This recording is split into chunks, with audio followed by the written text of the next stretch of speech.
Traiga okay, got it. Buenos días, ¿cómo están todos? Un placer saludarlos. Bueno, hoy es la última clase y quería dar como no sé, como una posición general sobre el arte moderno y las repercusiones que ha tenido todo lo que hemos conversado hasta ahora. Y tocaré como dos aspectos y dos características fundamentales que como se reconoce el arte moderno y cuáles serían las particularidades del arte moderno. Ya les explicaré. En el siglo XIX, voy a ir leyendo la clase, ¿no? En el siglo XIX llevó la noción de arte, como ya lo hemos visto aquí, del arte genial de Kant, a la valoración del arte como el ofrecimiento de una experiencia integradora que concilia anímica e imaginativamente la vida personal. El romanticismo lo llevó hasta allá. La vida personal siempre tan llena de paradojas, con las actividades íntimas de la vida en general. O sea, voy a leer eso. Una conciliación, una experiencia integradora. La experiencia estética sería una experiencia integradora que concilia la vida anímica anímica e imaginaria de la vida personal, llena de paradojas, con las actividades íntimas de la vida en general, como si hubiese un contacto entre nuestra intimidad y la intimidad general. Hay gente que ya empieza a hablar del romanticismo, de que existe una subjetividad colectiva, una manera de entendernos colectivamente desde la intimidad. Y eso es leyendo justamente lo que hicieron o trataron de explicar los pensadores románticos. La obra del genio creador comienza a comprenderse como un objeto particular que logra provocar en aquellos que supiesen admirarla una conexión anímica con lo absoluto, con las fuerzas impulsoras de la naturaleza que en cada hombre o mujer permanece, con la original voluntad creadora del mundo. En definitiva, con aquello que contiene lo verdadero. La experiencia artística aspiraba a ser la comprensión intuitiva de la fuerza espiritual que mueve al mundo. Acercamiento intuitivo a lo esencial. El arte se hizo en sí mismo, en su particularidad y en su estructura interna, su forma inmanente, un símbolo y una revelación, una especie de epifanía de un todo completo e infinito. Casi un aspecto casi religioso. Se habla de la metafísica de la creación, que en el siglo XIX se habla ya de una especie de metafísica de la creación. De esta manera, las particularidades circunstanciales e históricas que hacen una obra genial aludían simbólicamente a los aspectos temporales de esas grandes verdades infinitas y eternas. En otras palabras, gracias al arte, la verdad de los arcanos o secretos fundamentales que rigen la humana existencia, los arquetipos, van a decir los junguianos, las fuerzas divinas originales, dirán los expertos de los antiguos mitos, se muestran representados bajo la apariencia histórica y temporal. Esto estoy como resumiendo la clase pasada. La obra de arte moderna se asume como símbolo y medio de una verdad, o mejor, de un principio verdadero, revelado, manifiesto en una obra en particular, y en este sentido entendió el pensamiento romántico la idea de originalidad planteada por el genio kantiano. Con el arte, lo general se hace particular, y esto es a lo que se refiere el hecho mismo de la creación humana. Por supuesto, esto conlleva a que cada obra de arte tiene muchísimas interpretaciones posibles.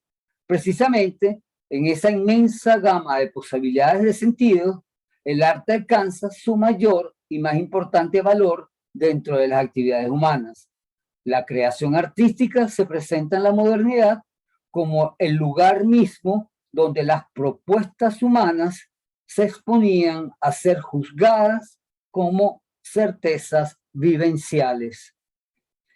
Y es que la verdad revelada en una particularidad artística se comprende como un proceso vivo, un proceso viviente, como una vivencia real producida en la intimidad del sujeto que la expresa y se le ofrece al espectador para ser vivida desde su propia experiencia. Resumiendo, la experiencia artística en la modernidad partió de la relatividad del gusto para relativizar el valor de la belleza y abrir las facultades creadoras como fuerzas en pos de una verdad más cercana a las posibilidades humanas. El placer del gusto, fundador de la reflexión estética, todo empezó por ese rollo del gusto, como placer inteligente, el gusto, con el humanismo alemán, es decir, con el romanticismo, se hace un valor formativo más que un valor placentero. Eso es importante. Ya el gusto no es el simple placer que hablaba Hume, sino el gusto es una manera para formar de algún tipo de conciencia. El efecto valioso de la experiencia estética, su validez cognitiva e intuitiva, se hace una profundización en la formación humana, en el conocimiento profundo del ser humano. Acuérdense que Schiller, junto con Goethe, defendían la estética como la primera enseñanza que habría que realizarse y mostrar como la educación estética como principio fundamental. El humanismo alemán, formado y desarrollado en el siglo XIX, desde sus reflexiones literarias, críticas y estéticas, ha aportado al pensamiento moderno un acercamiento a los asuntos particulares sobre los que tratarían las ciencias del espíritu, que empiezan a aparecer entonces, apuntando a un nuevo tipo de ideal humano que superaba el ideal racionalista e ilustrado y superaba también al gusto barroco. Hay un pensador alemán de apellido Herder, por ejemplo, apunta hacia el valor de la formación del hombre que abrió el paso de los estudios históricos del siglo XIX y a las famosas ciencias del espíritu, aunque sin lograr la precisión epistemológica necesaria aún. Sí, se abrió la polémica en los círculos académicos de que se puede hablar de una ciencia del espíritu, la estética como ciencia del espíritu, pero también la antropología, la sociología, en qué manera esas actividades que son reflexión sobre lo humano se pueden hacer ciencia. Se abrió la polémica. Incluso la historia es una ciencia, se empieza a hablar de las ciencias humanas, de las posibles ciencias humanas, todavía no se determinan, sino casi hasta finales del siglo XIX, ya prácticamente en el siglo XX, pero empieza esa polémica a abrirse. El valor de las ciencias humanas y de las reflexiones humanas. Herder fue el gran impulsor en Alemania de esa idea, y justamente por lo particular de la reflexión estética planteada por Kant y leída por el romanticismo. El valor de la reflexión estética, ¿se acuerdan? Que era un juicio de participación racional que juega con la imaginación, pero en tanto racionalidad comunicable, creadora de posibles sentidos, se hace espacio de reflexión. Y de la reflexión más profunda, van a decir los románticos. Es la verdadera, intuitiva reflexión del ser humano, van a decir los románticos. El arte genial adquiere valor porque permite que las facultades intelectuales y sensitivas de cada espectador produzca una profunda reflexión sobre la condición de la misma existencia. La intención del arte moderno fue siempre superar, mediante esa invitación sensorial afectiva, cualquier fantasía particularizada o cualquier capricho meramente subjetivo. De lo que se trataba era de ofrecer un símbolo de valor universal o general a ser leído desde la subjetividad anímica que padece la cotidianidad temporal. Y en este sentido, lo que Adorno escribe en el texto que está en la guía, la experiencia estética es un proceso y la obra también, nos permiten vislumbrar y discutir cómo la modernidad, ya en el siglo XX, entiende la relación entre la obra de arte y el espectador. En ese escrito, Adorno plantea la importancia de los momentos antagónicos en una obra de arte.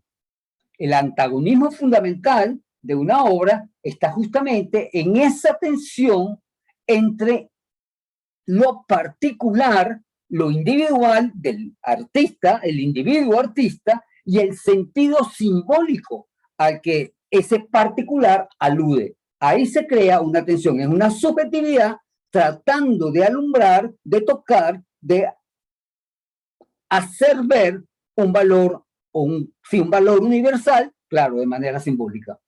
Es decir, su pretensión universal, la pretensión del arte es ser universal y eterna. Esa tensión es la que se convierte, a partir del romanticismo, en la gran tensión. Yo, individuo, artista, intento tocar una verdad que nos pertenece a todos, de las que todos podemos, de alguna manera, participar, comprender, claro, intuitivamente. No hay comprensión racional aquí. Estamos hablando de comprensiones afectivas, anímicas, intuidas, del ánimo. Y ese, dice Adorno, se convierte en el antagonismo fundamental de la obra de arte. La unidad del arte se define aquí como una tensión irresoluble. Esa tensión es propia de la obra de arte moderna.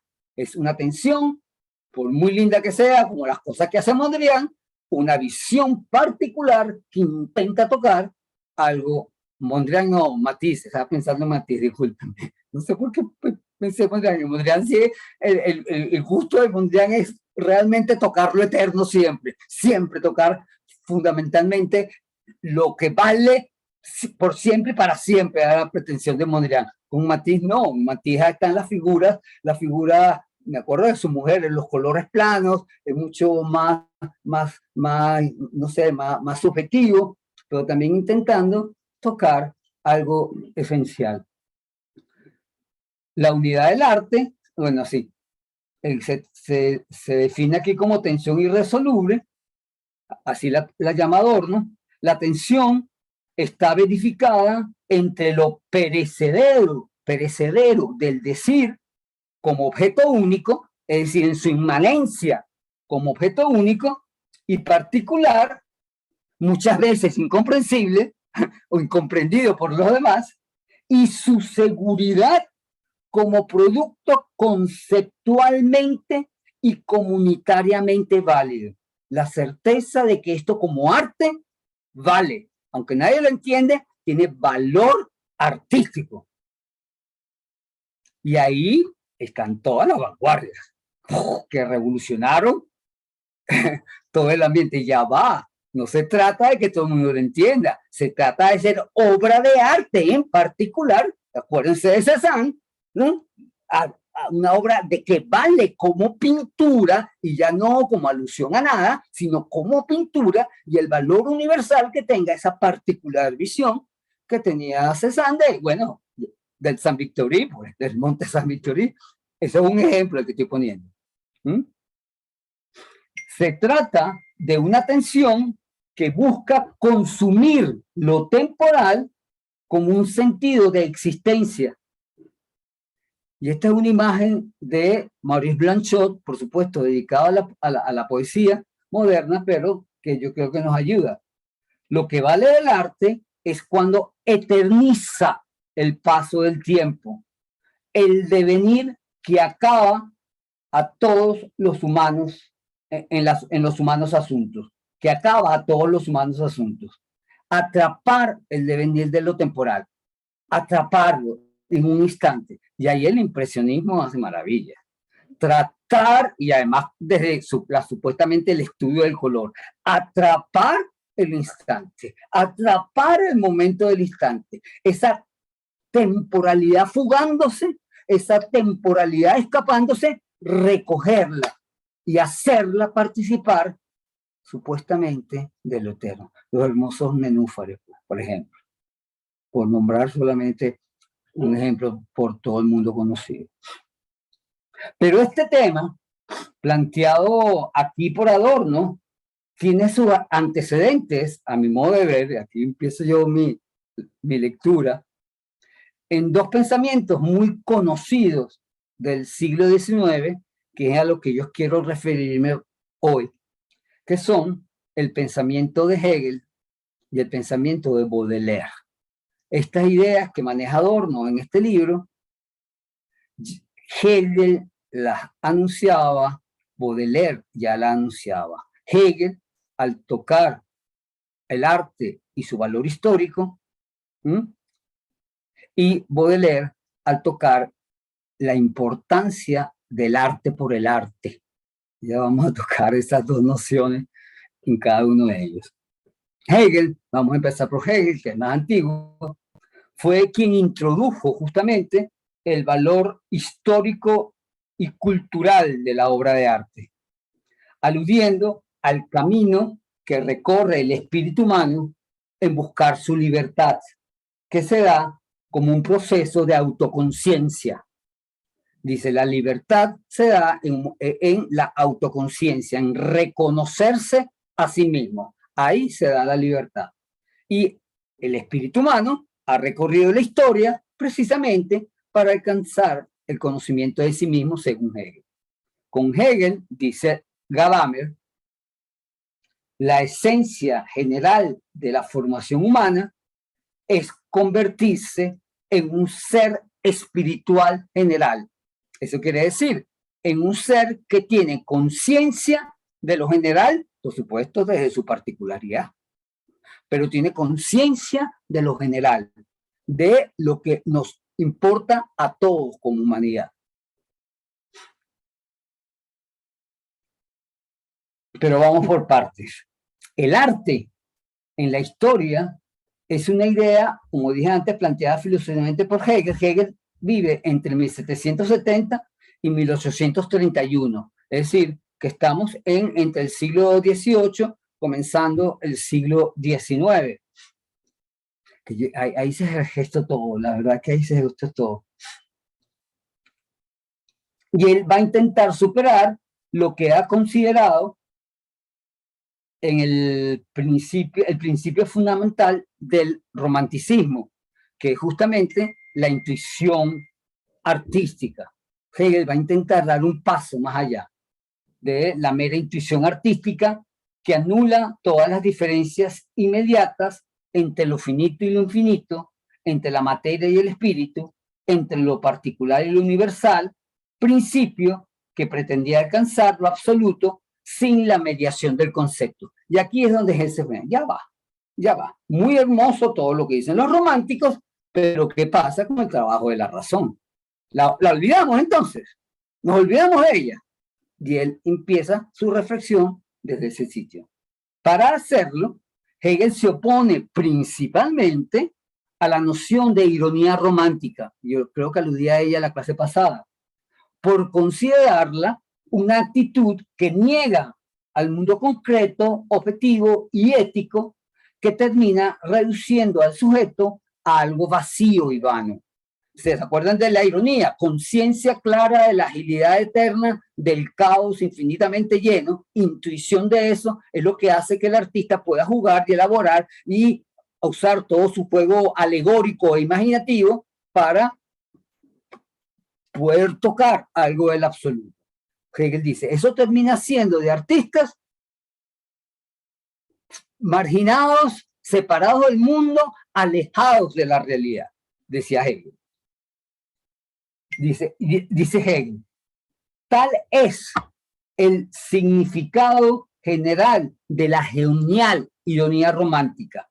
Es la concentración del yo en el yo, por la cual todos los lazos están rotos y solo puede vivir en la felicidad que produce el gozo de sí mismo. Hegel. La ironía es una especie de un artista narciso que se regodea en sus propias creaciones, en sus propias fantasías, en sus propias revelaciones, y claro, si es comprendido, magnífico, pero si no es comprendido, si nadie lo comprende, que la culpa no es de él, la culpa es de aquellos que no lo comprendan. Y es lo que dice, es que se convierte el artista así en un ser solitario, absolutamente solitario, y sí, muerto de hastío, y por supuesto, decepcionado de la vida. Un pobre ser muerto de hastío, decepcionado de la vida. Y él hace la crítica de la ironía romántica así, el artista gozándose sobre sus propias fantasías, por muy profundas que sean. Bueno, si no hay un punto de enlace hacia la afuera, ¿qué hacemos con esas fantasías imaginarias de los artistas? En las lecciones de estética, Hegel, que fueron publicadas después de la muerte de Hegel, y sin algunos estudiosos, es un conjunto de notas de sus discípulos y apuntes del mismo Hegel para conferencias y clases que fueron ordenadas por un alumno de Hegel llamado Otto, con H. Otto, el apellido Otto, Otto, H-O-T-H-O. Es lo que recibimos de todo el pensamiento de la estética hegeliana, que comienza ahí, en esas lecciones de estética, comienza delimitando lo bello artístico de lo bello natural, diferenciando lo bello artístico y lo bello natural, que en el romanticismo está muy mezclado siempre. De alguna manera, el producto artístico alcanza lo sublime porque es parte de la naturaleza la que se revela ahí en el arte. En Hegel eso no es tan claro, y él lo quiere diferenciar claramente, más precisamente. Él va a decir justamente que el objeto propio de la estética, como teoría filosófica de lo bello, es el arte y no la naturaleza. La estética estudia lo bello en el arte. ¿Por qué? Hegel se postula en primera instancia contra la opinión generalizada que atribuye y califica de bello los objetos de la naturaleza. Distingue lo natural en cuanto dado de las producciones propiamente humanas. Bello es lo hecho por el hombre, dice Hegel, porque lo hecho por el hombre se evidencia mucho más la participación del espíritu o la libertad del espíritu. En lo bello está manifiesta mucho más claramente que en la naturaleza la espiritualidad que lo mueve todo. Más que en la naturaleza, dice Hegel. Para él, la naturaleza no se desarrolla en el tiempo. Eso ya, bueno, la evolución todavía no existía, así que bueno. Sus variaciones son circulares. En cambio, el hombre es tiempo. Sus actividades participan en el espíritu, definido por oposición a la naturaleza como aquello que tiene una historia. El espíritu tiene historia. Quien hace la historia es el espíritu, no la naturaleza. La naturaleza no es historia. Incluso los radicales, bueno, la naturaleza sí, va cambiando poco a poco, pero la historia, como sabemos la historia, la hace el hombre. La historia existe cuando empezó la palabra. Y eso es humano. Así se define. En este sentido, lo bello artístico sería superior a lo bello natural porque es un producto humano que revela la presencia espiritual más evidentemente que la misma naturaleza. La estética, como disciplina de pensamiento, estaría referida exclusivamente al arte como portador de belleza espiritual. Y en ese sentido, como portador, como expresión de la historia del espíritu humano. Su filosofía pretende abarcar, la de Hegel, todos los fenómenos del mundo a los que aplica el famoso método dialéctico. Hay que hacer notar que para Hegel la dialéctica es el propio pensamiento y no es simplemente un método, sino la actividad misma y su objeto de reflexión. Es la actividad humana y su objeto de reflexión. Así, la historia del pensamiento humano sería para Hegel la historia y su objeto, la historia y la realidad del espíritu que tiene como fin la libertad, la conciencia de sí y la autoconciencia. Para Hegel, el espíritu es la esencia de todo. Es originalmente una idea abstracta, desprovista de claridad, que necesita concretarse, objetivarse, negarse a sí misma para reafirmarse como espíritu. ¿Como espíritu qué es? Es decir, lo espiritual necesita reconocer lo opuesto a él para empezar a tener conciencia de su espiritualidad. ¿Y qué es lo opuesto al espíritu? La materia, la naturaleza. Claro, Hegel también lo hace.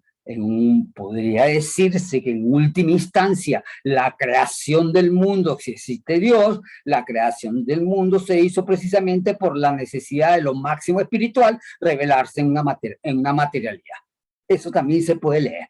Pero lo esencial para nosotros ahorita, para comprender el arte, es que el espíritu se niega en la materia y en la medida en que se niega la materia, hace historia. Reconoce la historia. En la medida que reconoce su relación con la materia, hace historia y el hombre, en tanto ser material, reconoce su calidad de libre porque tiene espíritu. A través de la historia, lo espiritual, dice Hegel, se ha expresado de distintas formas y figuras, yo lo pongo y figuras lo pongo yo, persiguiendo la identidad sujeto a objeto para reconocerse en lo otro, y en esta labor ha transformado la naturaleza. El concepto sería la manera como el espíritu retorna a sí mismo a través del rodeo de la salida y de una esterilización de sí. Fíjense qué interesante esto. El hombre, dice Hegel, se relaciona con la naturaleza, transforma la naturaleza, piensa lo que ha hecho, tiene concepto y reconoce la espiritualidad. Hace síntesis dialéctica. Yo elaboro, el ser humano elabora algo en la naturaleza para vivir mejor, inventa cabañitas para vivir, luego recoge a partir de lo que hizo por una necesidad natural, vale, puedo hacer casas, puedo hacer edificios, puedo hacer acuarios, puedo hacer, no sé, sistemas para traer el agua a este sitio. Y eso ya despierta la idea, el concepto. Y el concepto es una manera de reconocer la libertad del espíritu ante su opositora, como dice Ortega y Gasset, la mayor resistencia, que es la realidad, que Ortega y Gasset decía que siempre se nos resiste la realidad. Bueno, para Hegel, esa resistencia es moldeándola, trabajándola, intuitivamente si quieres, para después reconocerla en síntesis dialéctica, que fue lo que he hecho con la naturaleza. De ahí las divisiones de la filosofía hegeliana, que están en relación con los distintos momentos por donde transita constantemente el espíritu humano. la actividad del espíritu en pos de su libertad, siempre hay que tener eso en cuenta, en busca de libertad, la libertad que lo reafirma sobre lo natural, se desarrolla, según Hegel, en 3 estadios. El primer estadio es el espíritu subjetivo, es el espíritu que está en su grado inferior, un espíritu finito, o sea, lo que se ha conocido como el alma, el entendimiento y la razón del padecimiento normal que cada uno en particular tiene sobre el mundo. Ese es el espíritu subjetivo que todos los tenemos.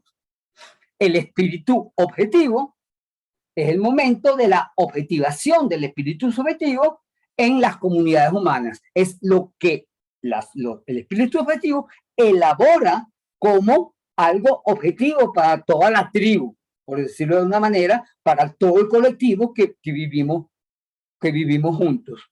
El trabajo social que podemos hacer. Ahí se arma una objetividad, un espíritu objetivo. La manera en que levantamos las primeras viviendas, la manera en que levantamos los templos, que hacemos templos, la manera en cómo adoramos y hacemos religión, eso ya es manifestación del espíritu objetivo. O, un poco más fino, el cúmulo de leyes que tenemos en una constitución. Eso también es un espíritu objetivo, manifestación de la espiritualidad objetiva. El espíritu manifiesto en la materialidad común o, como decía Kant, en las costumbres humanas que nos hacen entes sociales. Ahí está el espíritu objetivo. Hay en esa dialéctica de lo más subjetivo y lo más objetivo una síntesis, que es el espíritu absoluto. El espíritu absoluto es la unidad, la síntesis entre lo subjetivo particular y el espíritu subjetivo y el espíritu objetivo. Y por esto, lo absoluto es un momento de síntesis, dice Hegel, entre naturaleza y espíritu. La dialéctica histórica hace síntesis cuando se expresa lo absoluto. Se expresa sí, lo absoluto, le decía objetivamente, pero sí, objetivamente. Y aquí está lo complejo del pensamiento de Hegel. Hay 3 momentos, según Hegel, cómo se expresa ese espíritu absoluto. Ya que se me fue la página. 3 momentos cómo se expresa ese espíritu absoluto. No me está haciendo caso. Ok, aquí está.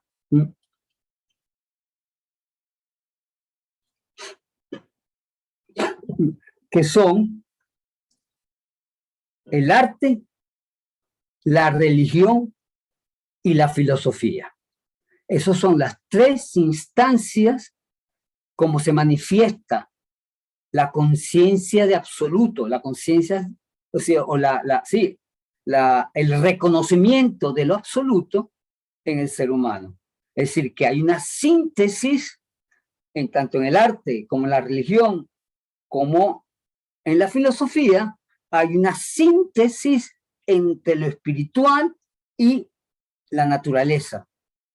Lo espiritual se reconoce como absoluto sin dejar de lado a la naturaleza, más bien reconociendo cómo influye y cómo trabaja en la naturaleza.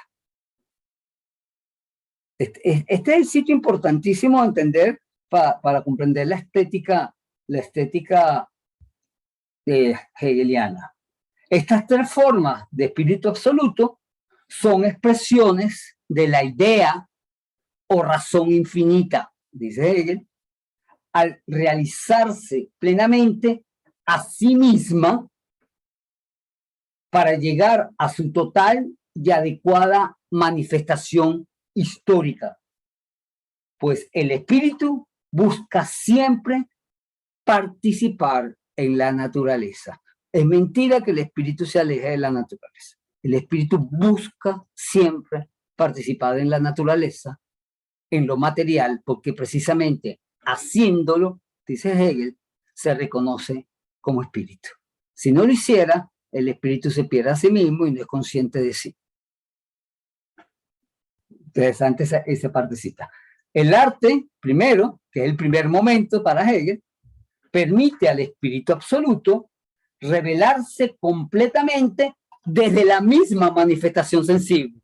Es decir, la cosa artística en sí misma es manifestación de la síntesis espíritu-materia.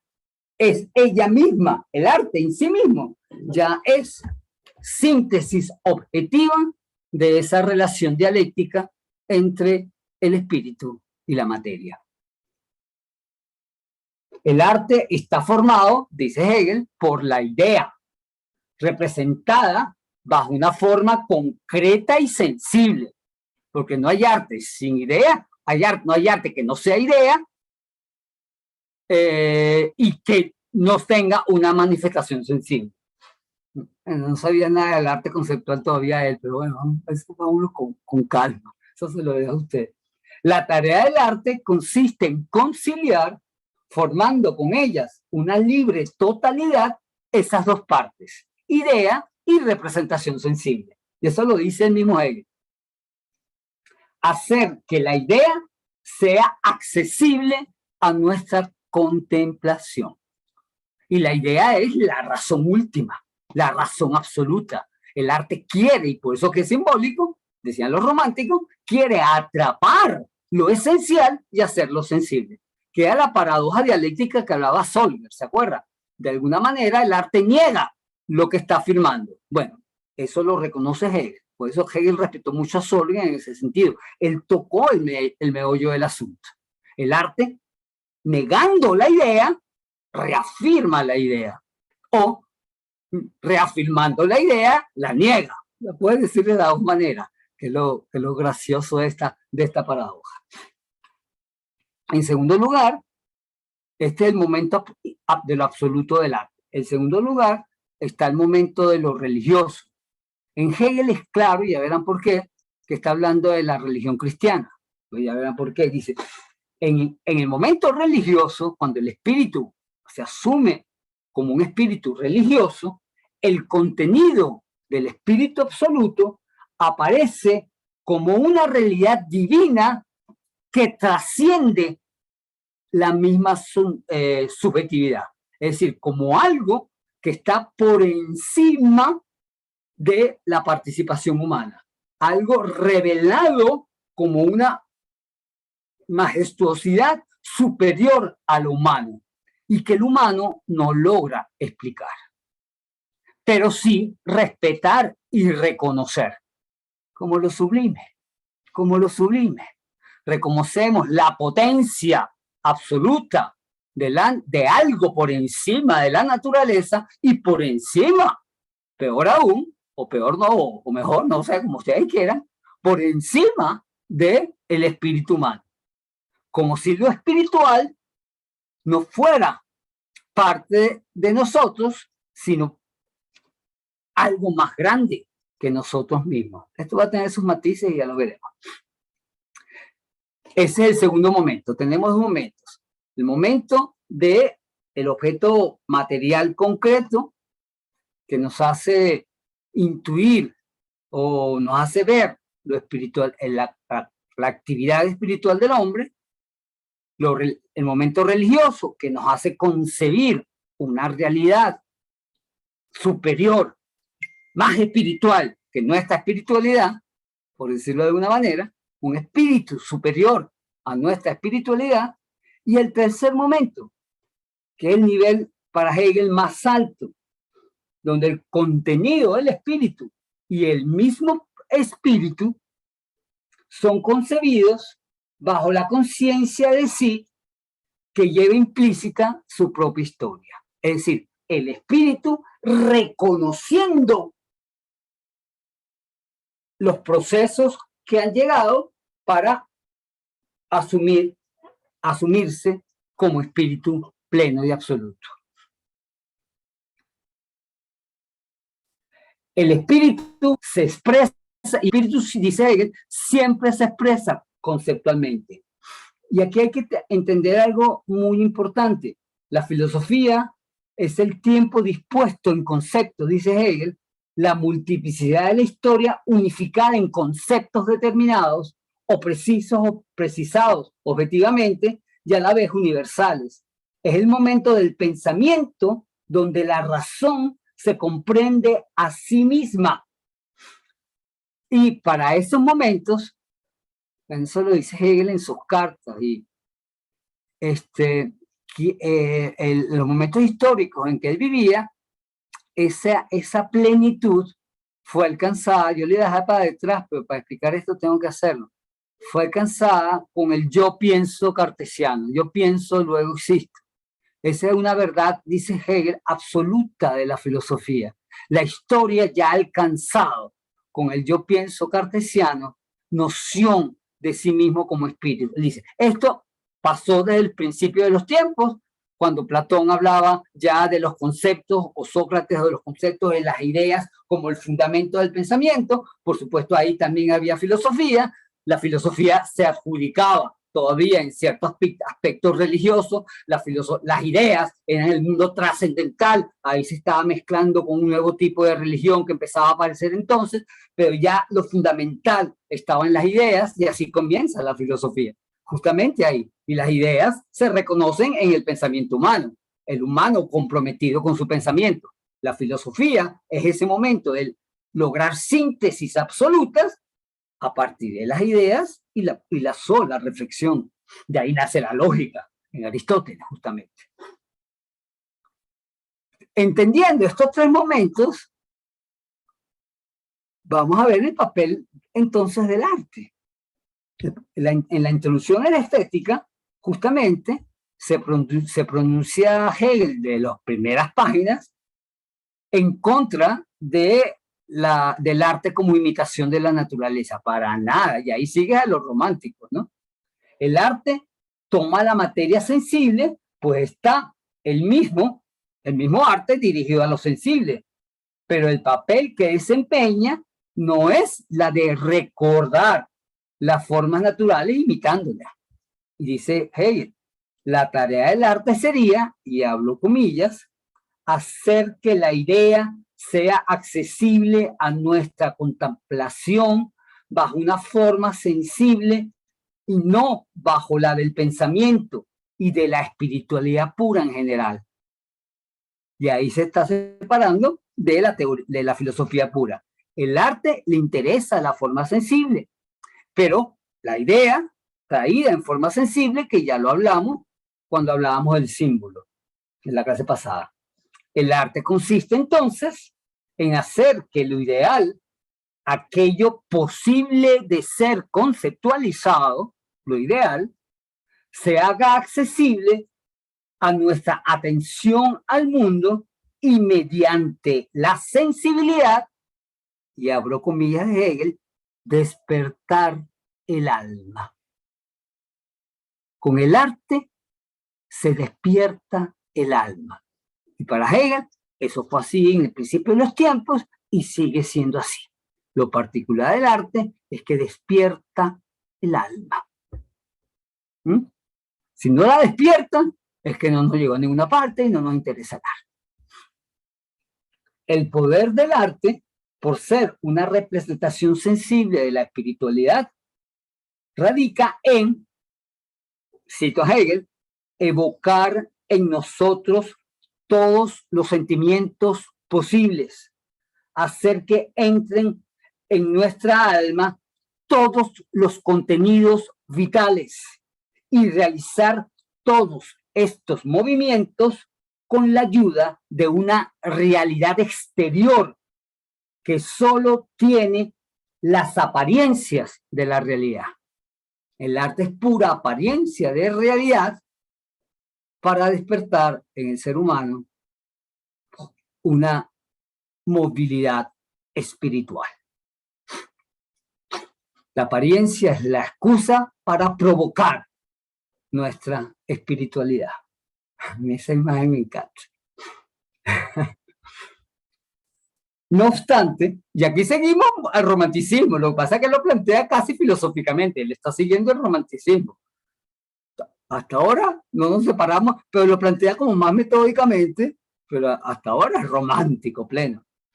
No obstante, advierte Hegel que el arte no ofrece el medio más perfecto para captar el contenido espiritual. El arte ha de ser superado por el pensamiento. Y cito, el pensamiento en este aspecto le es superior, pues aunque relativamente abstracto, para estar de acuerdo con la verdad y la razón, el pensamiento no deja de ser concreto. Hay un momento de concreción en el pensamiento que es lo importante ahora para la filosofía. Concretar pensamiento. El pensamiento se hace lo fundamental. A diferencia del romanticismo, entonces, Hegel subordina el arte a la conciencia racional. Según Hegel, el arte ha funcionado en la historia, sin saberlo del todo, como momento de manifestación de la idea, pero no es tarea del arte determinar qué o cuál es la verdad. Esto es tarea del pensamiento humano, único capaz de buscar a voluntad y obtener lo absoluto. El arte sería tan solo el primer momento dentro de la transitoriedad del espíritu absoluto para contactar intuitivamente con lo verdadero, que es eso absoluto. Siguiendo esta introducción, él empieza entonces a determinar y a explicar en lecciones estéticas qué es lo bello, entonces, qué es lo bello como objeto de estudio de la estética. Lo bello artístico, claro, no bello natural, porque no nos interesa lo bello natural, nos interesa lo bello artístico en tanto manifestación del espíritu humano o del espíritu. Lo bello artístico hay que considerarlo siempre como un ideal. Es bello artísticamente la conciliación de la idea con la representación sensible. Para formar representación sensible e idea, una totalidad libre, que vale por sí misma. Para que esto suceda, han de ocurrir tres condiciones mínimas. Primera condición, que el contenido a representar se preste a ser representado sensiblemente. El contenido sería la visión que se tenga del espíritu en un momento dado de la historia. Entonces, la primera condición, que el ser humano conciba una calidad espiritual a ser representada sensiblemente. Lo difícil de los grandes monoteísmos, como el judaísmo y los musulmanes, que la concepción divina, sobre todo en el judaísmo, de esas divinidades, no es la noción de lo espiritual en ellos, no es susceptible de ser representado sensiblemente. No puede ser representado sensiblemente. Y ahí hay, bueno, una característica por la cual, al menos el judaísmo, no permite la adoración de imágenes. Prohibido adorar imágenes. No hay imágenes en los templos judíos. Y en los templos árabes hay adornos generalmente abstractos o naturales, pero tampoco hay imágenes en el arte musulmán. Muy poco, si hay caso. Ahora, esa primera condición, que el contenido espiritual sea susceptible de ser trasladado a la materia. Segunda condición, que ese contenido no debe ser abstracto, sino concreto, que ese contenido tenga una delimitación en sí misma. Por ejemplo, el caso de los dioses griegos. Los dioses griegos, para Hegel, claramente determinaban una idea, el Dios del amor, el Dios de la ira, el Dios de la guerra, el Dios de la diosa de la razón, la diosa del amor, que el concepto que determina cada Dios era susceptible de ser representado artísticamente. Para hacer arte, un Dios ha de ser concreto y no una abstracción del entendimiento. El Dios infinito. ¿Quién va a representar el Dios infinito? ¿Cómo se representa el Dios infinito? Ahora, cuando me dicen el Dios infinito, hecho, nos ofreció al Hijo, se hizo persona y vino en carne y hueso a la tierra, y el asunto es otro. El Dios infinito, con la imagen de Cristo, se hace un tema a representar, a ser representado.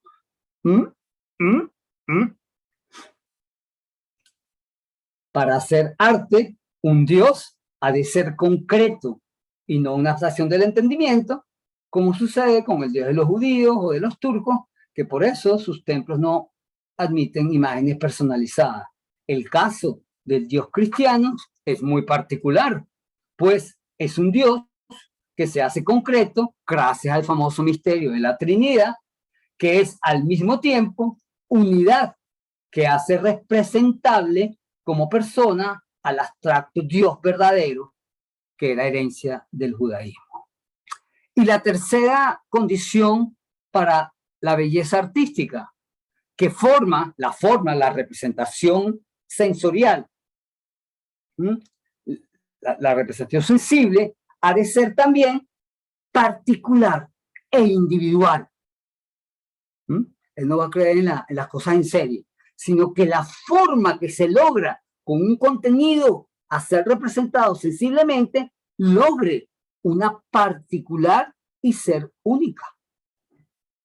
Y eso garantizaría la belleza de la obra de arte.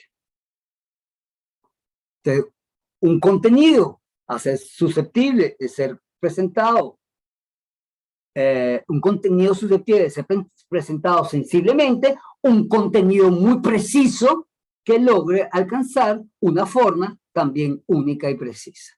Entonces, lo fundamental es tener claro, a los artistas digo yo, tener claro cuál es el espacio, el ámbito conceptual del que quiere elaborar una imagen. Se hace fundamental en Hegel. Si se cumplen estas tres condiciones, la forma exterior se hace accesible a nuestra intuición y a nuestra representación y despierta un eco en nuestra alma. Un eco, algo resuena, hay un discurso que resuena en nuestra alma. Lo bello artístico ha de ser así una realidad individual donde la idea, lo espiritual, se ha adaptado completamente a una forma determinada. El ideal de belleza lo entiende Hegel como la idea realizada sensiblemente conforme a su propio concepto.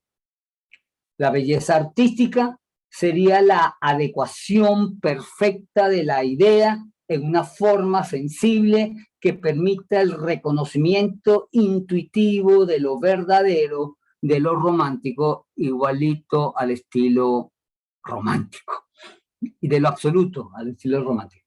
Hegel comprende entonces que en la historia del arte se han dado tres categorías del arte que se han convertido a la historia de la estética como en tres categorías fundamentales del arte, que tienen que ver con esta relación entre las formas sensibles y el contenido espiritual. Y él va a hablar justamente de que podríamos decir, es una propuesta de él como criterio para estudiar la estética, de tres tipos de artes que ha dado la historia. En primera instancia, lo que podríamos llamar arte simbólico, que todo es símbolo de alguna manera, pero el verdadero arte simbólico. En segundo, en lo que él va a llamar arte clásico, y en tercero, lo que va a llamar él arte romántico. Y la diferencia entre estas tres etapas, y que se dan en la historia también de manera consecutiva, está precisamente en la relación que se establece el ser humano de su espiritualidad, la visión que tiene de su visualidad con respecto a la naturaleza.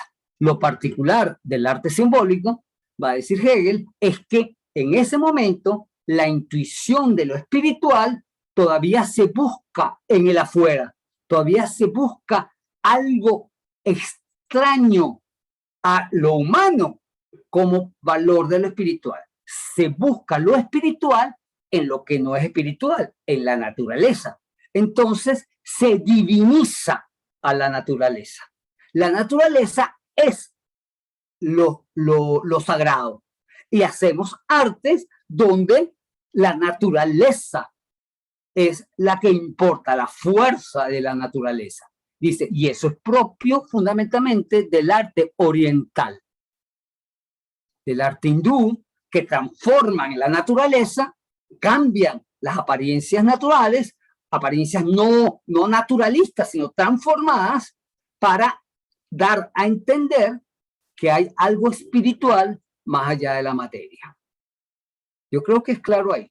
De todos modos, el ejemplo que él pone me gusta mucho a mí, que me encanta lo que él dice, en este aspecto podríamos decir que la arquitectura es el arte más simbólico, el más simbólico por excelencia. ¿Por qué?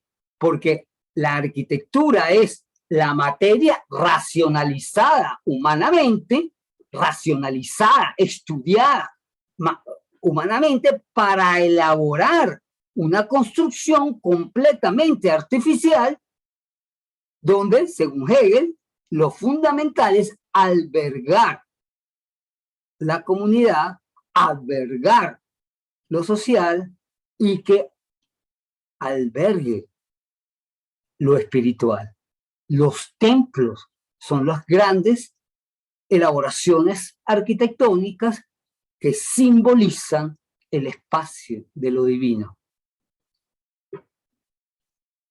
La arquitectura es el arte simbólico por excelencia. Es la materia colocada para albergar la comunidad o la trascendencia de la sociedad, lo trascendente de lo social. No es para albergarme a mí en mi casa, para albergar lo social, para darle recinto, dice Hegel, a los dioses, al Dios.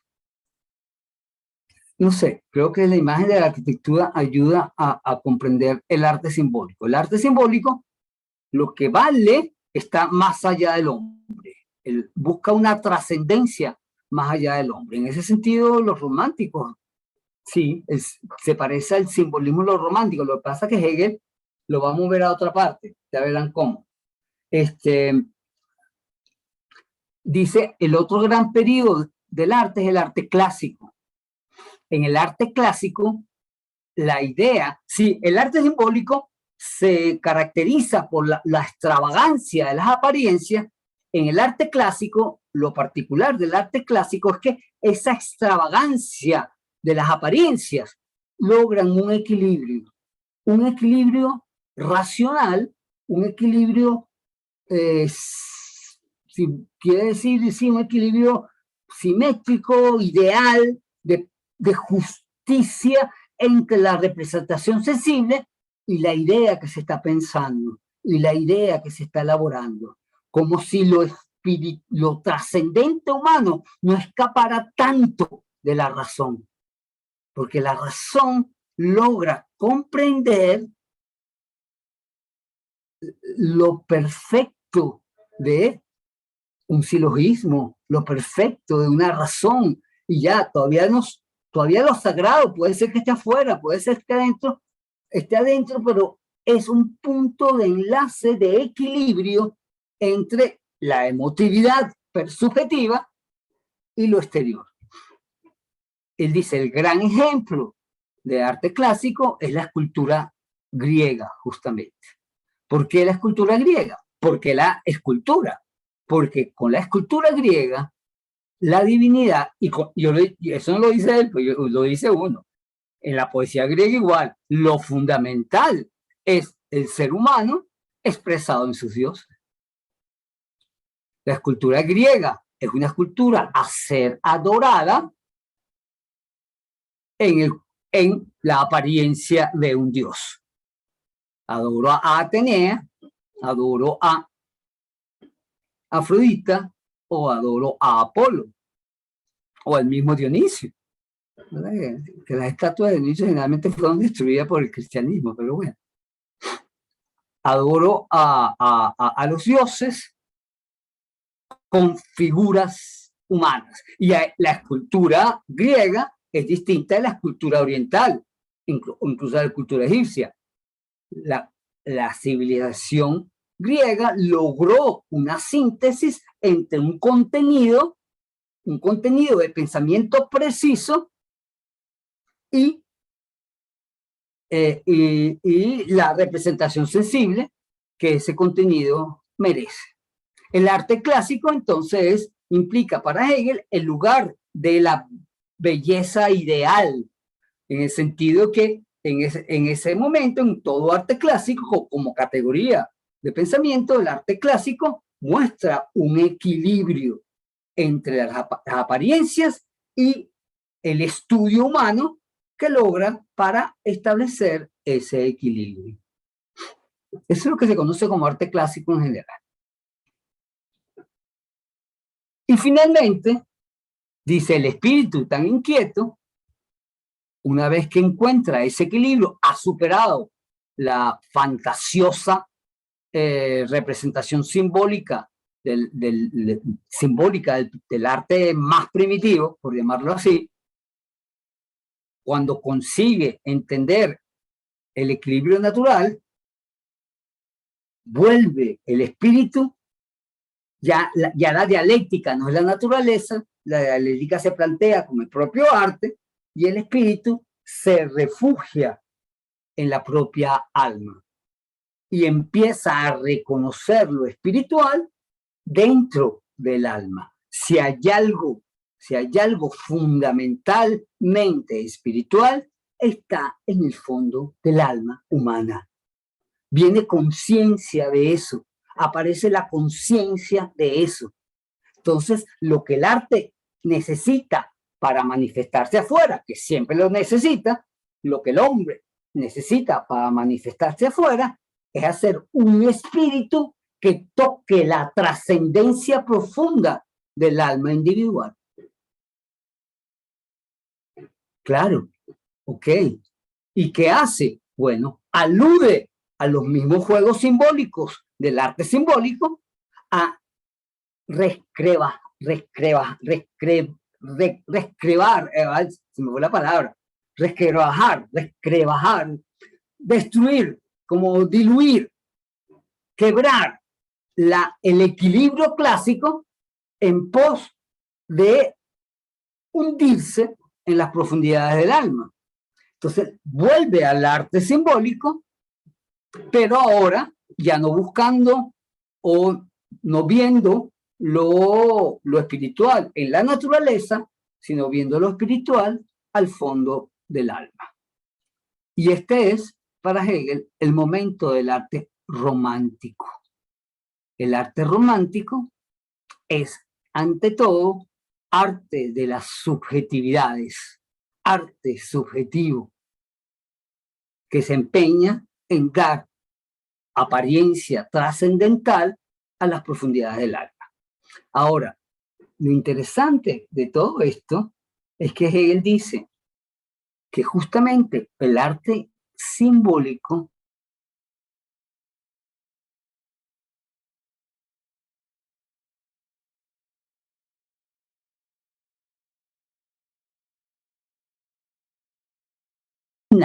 el cristianismo, porque lo fundamental de la religión cristiana, mira, ¿me están oyendo? Me apareció un mensaje que tengo inestable la señal, vamos con calma. El cristianismo, pero vamos a seguir porque tengo que seguir. El cristianismo, dice Hegel, es justamente el momento del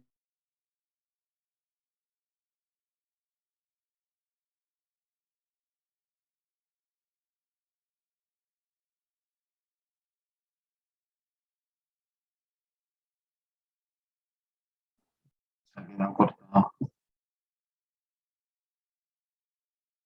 El Dios del fondo del alma. Tengo que indagar en las profundidades del alma para poder tocar lo divino. Y de alguna manera, entonces, sí, ya lo sé, ya lo sé. Otra vez, ¿me están oyendo? Se quedó Se cortado fue la... unos segundos, se quedó cortado unos segundos.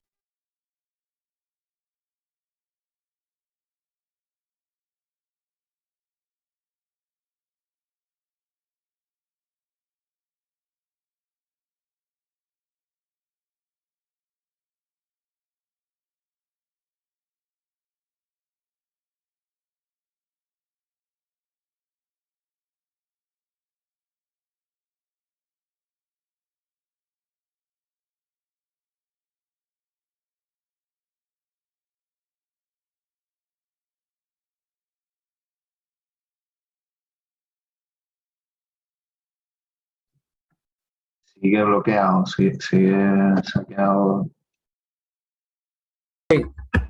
Volví, parece. ¿Están ahí ustedes? Ahora sí. Voy a Ahora se seguir escucha. entonces. Pamela. Sí, aquí estamos. Ok, yo no sé dónde me quedé. De repente ustedes no me escuchaban, les preguntaba y nadie me decía nada. Leí algo que me... Repita el último minuto, profe. O sea, como que la última idea, pero Pero bueno, las leeré. Estaba ahora sí terminando de se le hablar. corta, pero se Bueno, le no corta sé, que sí, supongo 2, que... 3 segundos. No se preocupe. Profe, Ok, cuando empezó a hablar del yo lo que... cristianismo. Exacto, exacto. Ok, vale, gracias. Justamente ahí, ok, justamente ahí yo, lo que plantea Hegel, la idea que yo quería decir fundamentalmente era que para Hegel el romántico, llamado arte romántico, es fundamentalmente un arte cristiano. El artista romántico, los artistas románticos, otra...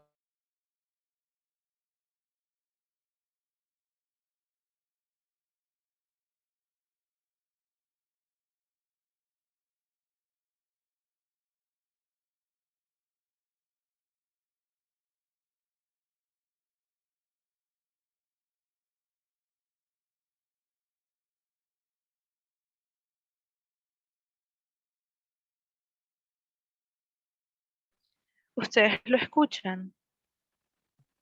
No, se ha quedado bloqueado. Parado otra vez. Yo hasta pensé que podría ser mi señal, pero ya veo que es para todos. Sí, sí, es que es el internet de allá.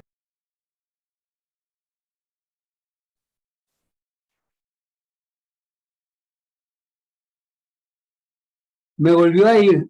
Miren, vamos a hacer una cosa. ¿Me están escuchando? ¿Aló, Sí, Pamela? sí. Sí, profe, sí, Sí, profe. Estoy asustado. Ok, se me volvió a ir. Yo tengo la conexión muy inestable, entonces yo voy a ir hablando y al mismo tiempo voy a ir grabando WhatsApp para que también queden ahí las cosas que digo. ¿Les parece? ok. Para tener por lo menos 2 vías, porque yo estoy viendo que Perfecto. esto está bastante inestable. Perfecto. Y voy a hablar, si tenemos comunicación chévere aquí y sigo hablando, pero aprieto el dedito y hablo con el dedito apretado ahí para que quede también en el WhatsApp. ¿Cómo que se llama este grupo? DAC. GAC, de GAC 22, aquí estamos. DAC Profe, se quedó 2022, ¿verdad? Ok, chévere. en Ok, sí, ese venía, grupo, en artistas románticos. perdón. Estaba hablando de los artistas románticos. Ok, sí, Estaba hablando de los artistas románticos. Sí. El arte romántico que en la historia es posterior. Oye, ya va. Se me olvidó aquí.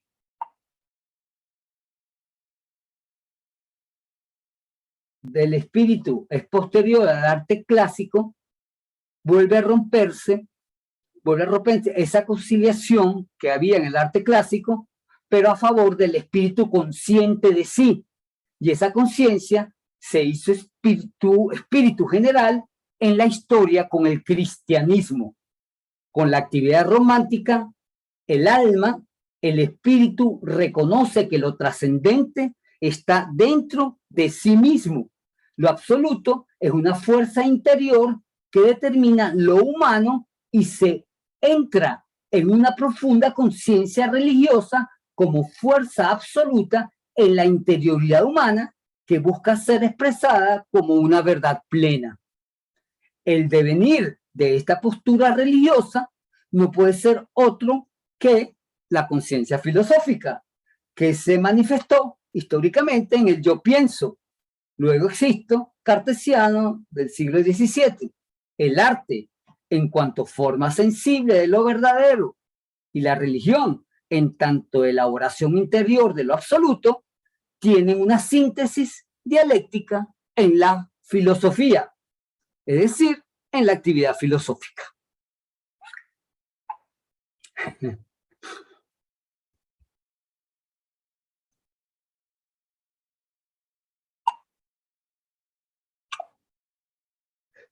De ahí, de ahí que el valor de la nueva estética como disciplina filosófica que ha de empeñarse en resaltar lo bello artístico en su autonomía y su idealidad, esto es, en reconocer que toda idea exige necesariamente y dialécticamente una manifestación sensible. La estética solo podrá ser una ciencia independiente de las relaciones éticas y metafísicas si asume que las manifestaciones artísticas son representaciones materiales de la movilidad espiritual. La tarea de la estética será, después de Hegel, mostrar que ese ideal o lo bello artístico se determina a sí mismo en tanto espíritu objetivo, que es al mismo tiempo, simultáneamente, sujeto y objeto. Algo subjetivo, hecho objetivo en un momento determinado del transitar espiritual. El arte, como manifestación sensible de la idea, muestra la historia de las diversas formas artísticas que corresponden a los distintos grados de desarrollo del espíritu.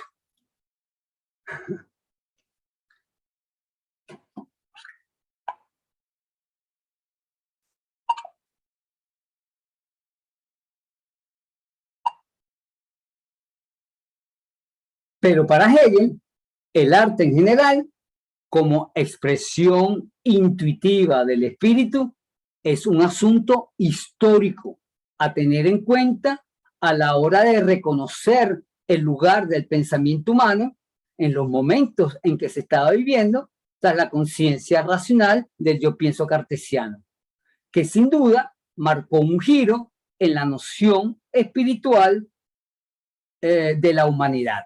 Y escribe Hegel, el arte no suministra ya a nuestras necesidades espirituales la satisfacción que otros pueblos han buscado y encontrado.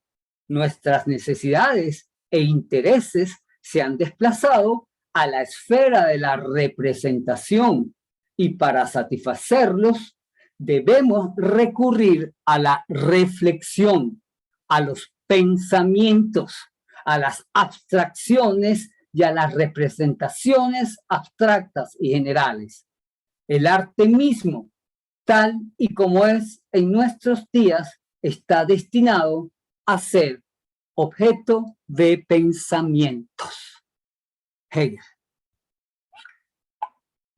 No. Yo creo que aquí Hegel está apuntando a algo interesantísimo, justamente, que el arte ya se perdió. La idea de que el arte es aceptado intuitivamente y ya inmediatamente lo sentimos como algo divino o sagrado, como fue en la Grecia antigua o pudo haber sido en el arte cristiano medieval. Ahora el arte, sí, hay algo trascendente ahí, pero que exige la reflexión intelectual. Si no hay reflexión intelectual, es imposible entender el arte en nuestros tiempos, es lo que dice Hegel. El arte sigue trabajando, evidentemente sigue trabajando, tratando con hacer sensible ideas, pero ya qué es lo divino trascendente que nos mueve absolutamente a todos por igual, intuitivamente y desinteresadamente.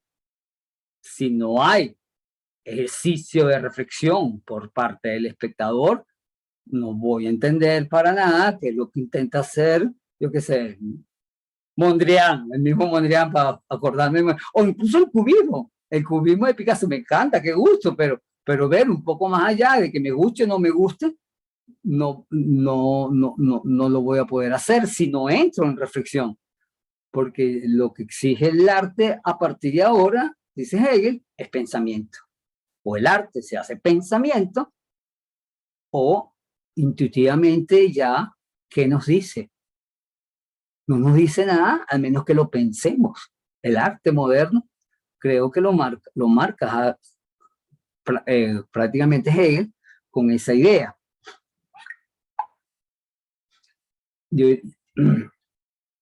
Yo les iba a leer un gran texto de Gadamer, pero creo que se me está yendo el tiempo y prefiero seguir un poco para tocar a el otro pensamiento que yo quería tocar, que es bastante posterior a Hegel, que es el pensamiento de Baudelaire. Baudelaire ya es a mediados del siglo XIX, si Hegel es al principio del siglo XIX, Baudelaire ya es a mediados del siglo XIX y plantea certeramente, ya definitivamente, la nueva visión del arte que va a ser la referencia que más reconocemos del arte moderno, o mejor, del papel del arte moderno, del arte en la cultura industrial y funcional de la época moderna, que comenzaba justamente en ese momento de Baudelaire con mucho ímpetu. Y voy a partir del texto que está en la guía de Baudelaire, de la idea moderna del progreso aplicada a las bellas artes. Se hablaba mucho en ese momento justamente del progreso de la tecnología y la gran tecnología y cómo íbamos hacia un futuro mejor gracias a la tecnología. Y Baudelaire sencillamente juega con esa idea. Bueno, vamos a ver qué significa la idea de progreso en el arte, de qué estamos hablando cuando hablamos de la idea de progreso en el arte. Pues le plantea que era imposible, primero que todo, que es imposible abordar el arte desde un sistema de pensamiento que lo comprenda de manera general. El arte participa más que de una intuición, participaba más de una intuición sobre la certeza que ofrecía. El arte sí, el arte era más un aspecto que se sentía, que se apreciaba intuitivamente, que de una certeza pensada y elaborada o conceptualmente clara.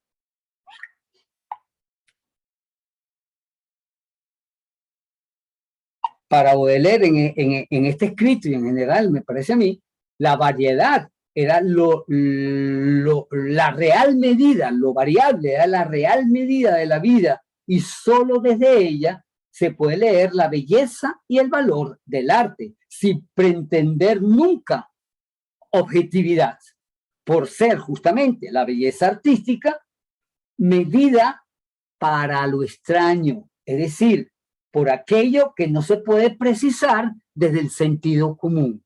Lo bello es justamente en el arte aquello que el sentido común no logra entender. Lo bello artístico no alude, entonces, según Baudelaire, a una aceptación social colectiva, sino a algo que lo social no reconoce en primera instancia.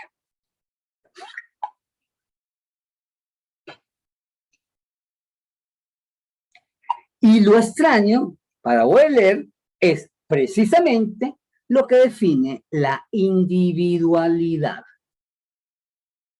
El valor del arte estará justamente en la particularidad que lo separa de lo común.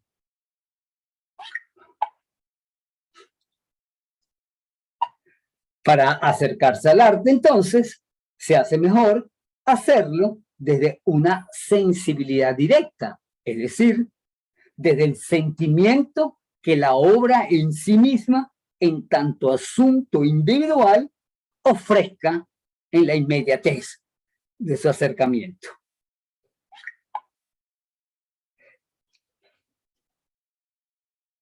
Y plantea Baudelaire algo que a mí me parece muy fabuloso y muy ingenioso. Dice, todo acercamiento al arte exige ignorancia en primera instancia. Ignorancia, acercarnos como observadores desde la mera intuición, reclama Baudelaire. Solo así se estaría abierto a las ensoñaciones que aporta una obra de arte al ser percibida. Solo así, si me acerco a ella sin pretender saber nada, solamente reconociendo lo que tiene de distinto, extraño, fabuloso, a la mera intuición sensible. Y en este sentido es que Baudelaire se opone a la idea de progreso en el arte. La noción de progreso artístico hace que desaparezca, dice Baudelaire, la idea de libertad, que es la que funda al verdadero arte. La floración de la imaginación, que es tan propia del arte y de la poesía, es siempre algo espontáneo y algo individual. Que la idea de progreso, ay, sí, es que yo sigo el progreso de este artista que hizo esto, hizo aquello, entonces la obra de arte es una línea de progreso que llega hasta acá y logró hacerlo. No, el arte cuando es bello por sí mismo, vale independientemente incluso del progreso que haya tenido la técnica de un pintor. Dice Baudelaire. Ahora, según Agamben,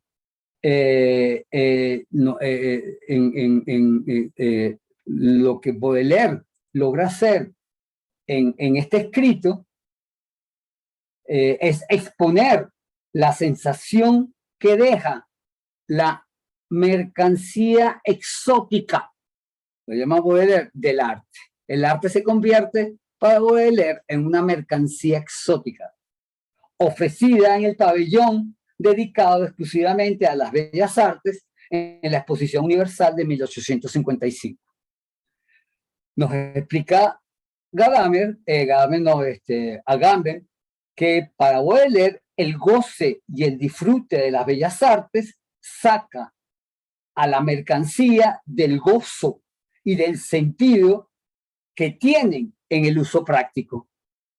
Los artistas desde el Renacimiento se habían empeñado en colocar el valor del arte más en el trabajo propio de la obra de arte que en el valor moral o de uso práctico, más cercano a un valor universal y de calibre ideal. De ahí que Baudelaire transforma la mercancía artística en fetiche, es decir, es un objeto cuyo valor está en el mismo objeto como objeto de adoración.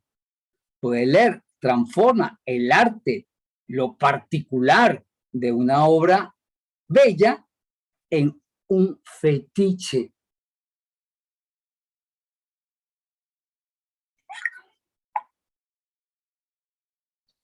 El valor de cambio de una obra de arte deja de ser un valor estrictamente económico para volverse un valor fundamentalmente estético.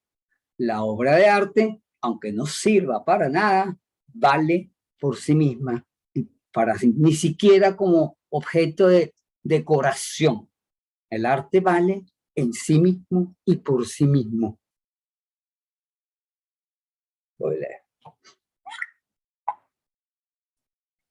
Y claro, dentro de los mercados, porque le está hablando de los salones que eran para vender arte, el Baudelaire transforma la mercancía artística, no. El valor, la obra de arte se hace la mercancía absoluta, ¿no? Su valor se mide precisamente por su inutilidad plena y su valiosa expresión artística y meramente artística. Solo así, el arte, dice Agamben, logró sobrevivir a la naciente civilización industrial, al convertirse en un fetiche.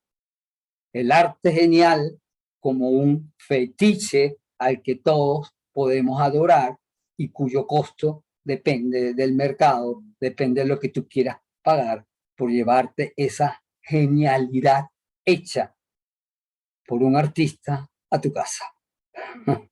La mercancía no te se va a servir para nada, sino para, no sé, quizás para tener prestigio o para acumular riqueza, porque cada vez cuestan más.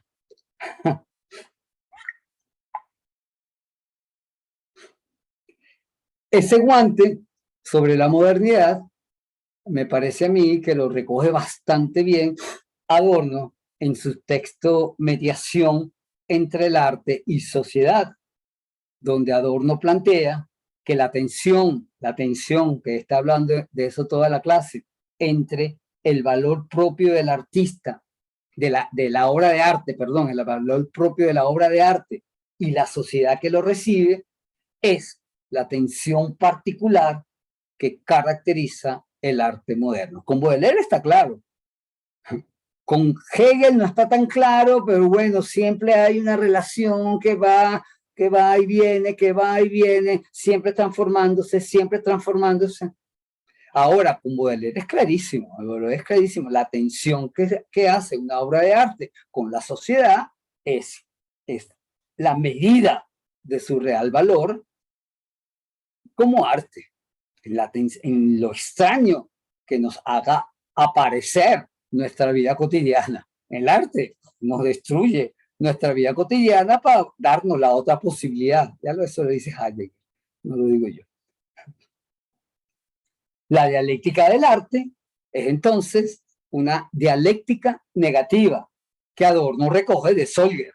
¿Se acuerdan que lo hablamos en Solger? Plantea el arte los conflictos mismos de la cultura que lo crea.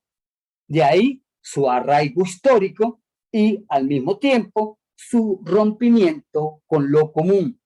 El arte está enraizado en su sociedad, pero se postula como una diferencia, como una extrañeza.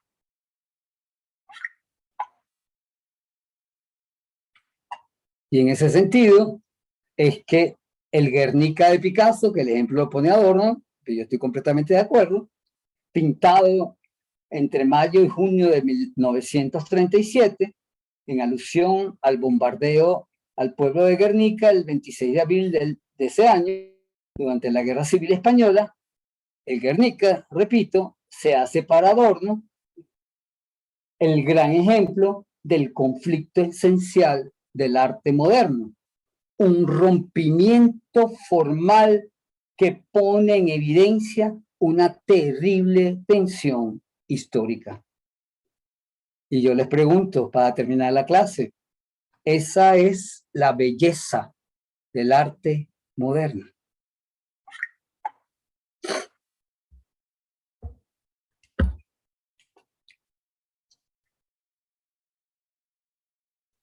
Ya terminé, Pamela. Justo que las 12:02. Corrí. No, voy a extrañar esta clase. Bueno, profe, si quiere hacer algún comentario. No, yo no tengo ya más nada que pensar, mi cabeza se... Ok.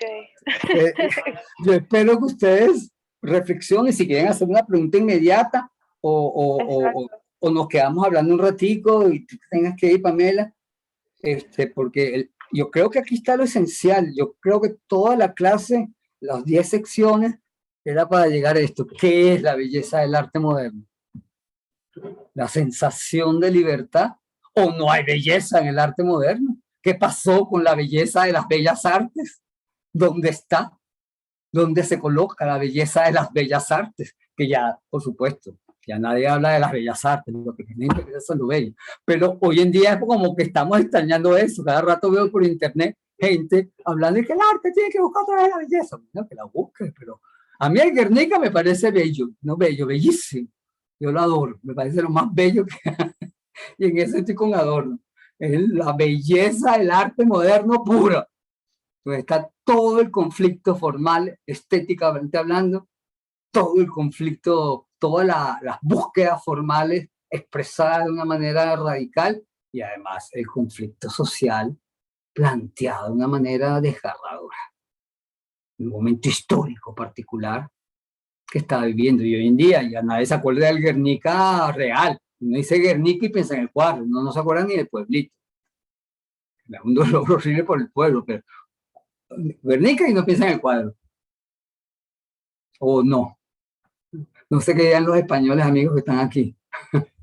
Bueno, hace poco el presidente ucraniano apareció en el Congreso español y aludió a Guernica para hacer una comparativa. Y la verdad que fue curioso, ¿no? Porque claro, la alude al Guernica como hecho histórico, ¿no? Como bombardeo, pero al final lo que nos toca, ¿no? Al corazón es el Guernica como cuadro, ¿no? Yo creo también por eso lo usó. Lo usó y yo, por supuesto que yo el discurso de Dios mío, yo voy a ver el Guernica mañana, que fue ayer o antier, lo vi en las noticias. Sí, es algo que se hace además vigente, independientemente de todo. Sigue estando muy vigente el Guernica de alguna manera. Y no precisamente porque haya fotografiado al pueblo de Guernica, sino por lo que implica ese cuadro. Su juego de grises, su juego de expresionismo pensadito, porque es un expresionismo muy pensado, muy logrado técnicamente, artísticamente hablando. Para mí eso es el arte moderno, está claramente representado ahí. Al menos en mis clases la llevo. Yo tengo metido el Guernica al menos desde Kant. De que estamos hablando acá, yo siempre estoy pensando en el Guernica. Cuando hablaba Kant de lo original de la obra de arte, un trabajo técnico llevado a otro tipo de expresión, y bueno, el Guernica. A mí me pareció curioso también por deformación profesional el tema que ya lo comentamos la otra vez de la arquitectura como arte simbólico. Y me parece curioso porque en Vitruvio, ¿no? Que es como el autor un clásico en el que se basa el Renacimiento y demás, ¿no? Una de las tres características que asume de la arquitectura es la utilitas, ¿no? Que sea útil, ¿no? Entonces, bueno, algo que un autor dice que es útil, otro que es simbólico, que no sabemos si lo simbólico es contrario a lo útil o no, pero no creo que esté muy cerca, ¿no? Es curioso, ¿no? Que uno piense que es simbólico y otro que sea útil. Es muy rico eso que me estás planteando, Miguel, justamente porque es muy extraña esta concepción de la arquitectura como simbólico, como el arte simbólico por excelencia, que es lo que dice Hegel.